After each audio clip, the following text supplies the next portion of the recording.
The package was very, very well received. It was very well received, especially by citizens who are consumers, as well as by the industry.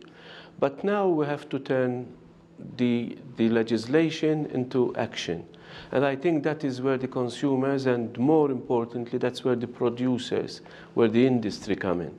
And my message today to this meeting, which I gather is made up mostly of producers, is that they are our key partners. They were very, very supportive during the legislation process, but we count on them even more now that we have to turn this into action. They are our key partners when it comes to implementation. Without them, the circular economy, the plastic strategy package will not go anywhere. I know that we can count on them because we've counted on them, and they have literally confirmed their support throughout the whole process. I would say that is quite normal. That also happened, for example, in the case of renewables, where up to a certain time, until we start building the economics, until we start building the economies of scale, what you are saying is very, very true.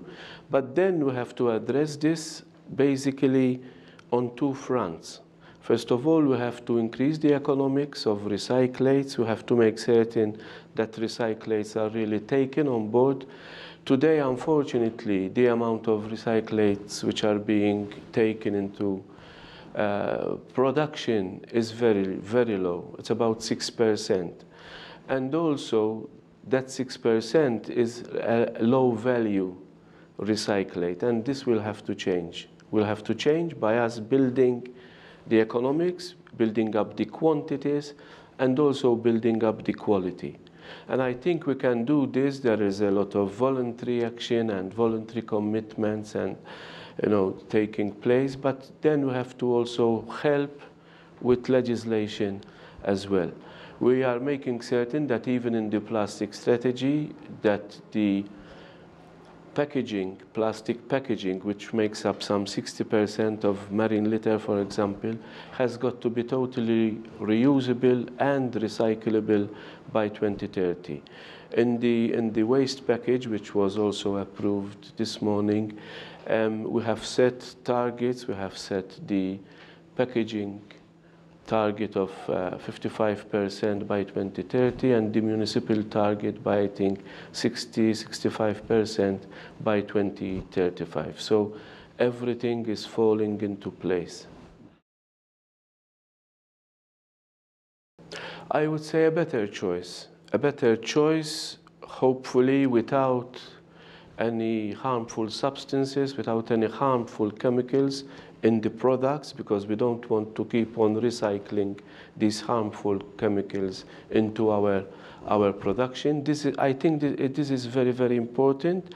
And here I would like to add in brackets that what goes for the goose goes for the gander. If we don't want harmful substances included in European products, then we cannot accept the same products with harmful substances being imported, because any harmful substances which are being imported in imported products will later on be recycled into European production. So yes, that will give, as I said, a better choice, not just a limited, but a better choice of products for our consumers. Consumers will be able to get on the market substances and products which are less harmful than they are used to.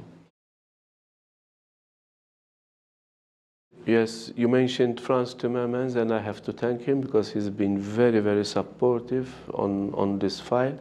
You mentioned the curbing of single-use plastics, and we are hoping to come up with a legislative initiative in May this year. So we're talking only weeks, 3 months at the most, and we will have this in place, because single-use plastic is the biggest percentage of plastic waste which we find on beaches and so on. So that's very important. We're talking about plastic bottles, we're talking about plastic cutlery and so on. In fact, we are following on that because that worked very well. We got enormous good and positive results, and what we are doing it because we were encouraged by the results of that ban on plastic bags.